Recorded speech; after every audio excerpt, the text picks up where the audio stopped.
Alright, if you are watching this video, you might be having a fuel problem right now, or you're about to run a Class 11 bug off-road, maybe in the Baja 500, Baja 1000, San Felipe 250, and you're wondering what kind of carb to run.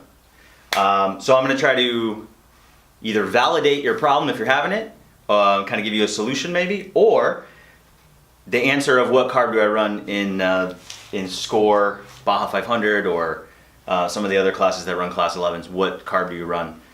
And so this is the shortcut to that, okay? So here we have two carburetors. This one, on which will be your left, is an EMPI carburetor that is part number 98-1288-B. And so in Score, you have to run a specific carburetor on a dual port engine. Dual port engine usually has a 34 millimeter, and they make you adapt down to a smaller carburetor for Score. I don't know. But anyway, so the easiest carburetor to buy to fit the rule is the the 98-1288-B. The problem with that is it has an internal float vent. It has an automatic choke. It's a very simple carburetor. It's easy to tune. You can buy a brand new for fairly little less money, but it doesn't have the problems fixed with it that it gets from driving off-road.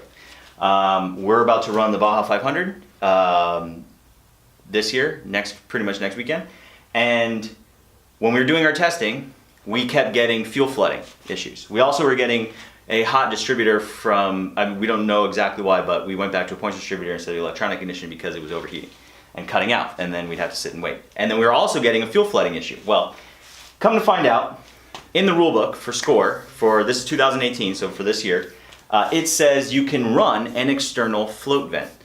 And that keyed me into thinking, if it's in the rule book that you can run an external float vent, it's got to be for a reason, because some of the rules are like that. They help you solve a problem. Now, if you look at the tops of these carburetors, especially right here where the float is, if you can see that, there's the inlet for the fuel, and then there's nothing here. This is the regular EMPI 1288-B, okay? Now this carburetor, you'll notice, has another barbed nipple there, coming out of the float, or the fuel, the float bowl. So, why? That's the external float vent.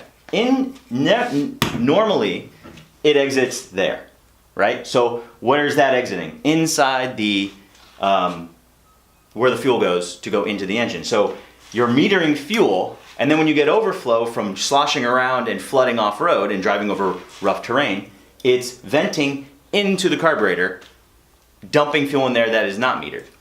And what does that do? That floods the engine, it makes it cut out.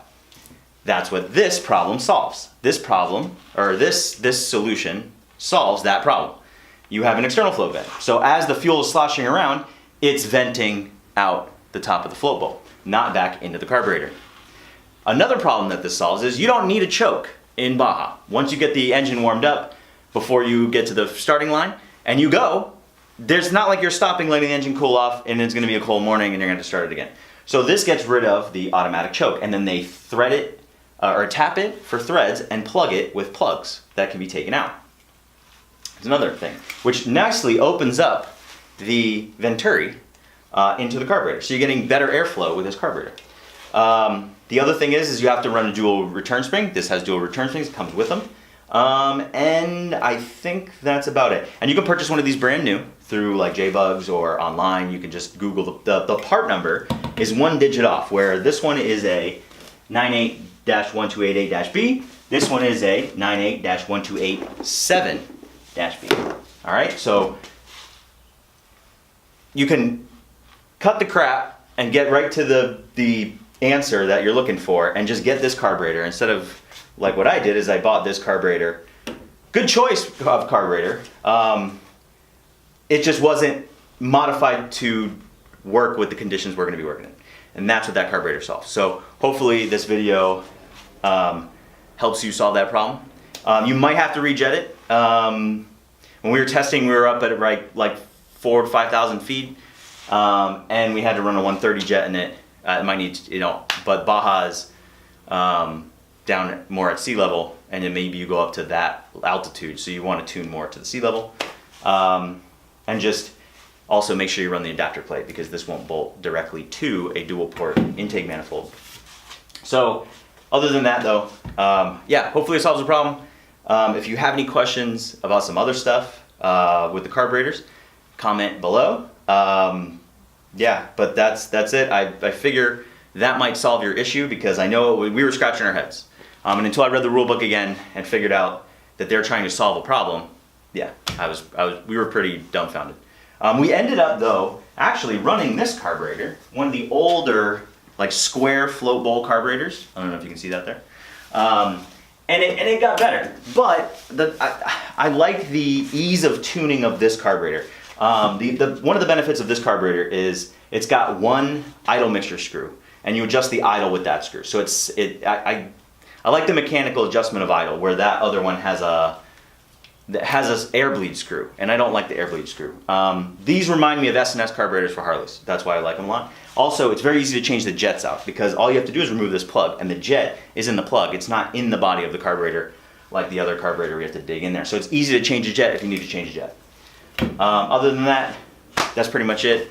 Thanks for watching the video. Sorry if I bored you with a bunch of technical details, but hopefully that will solve your issue.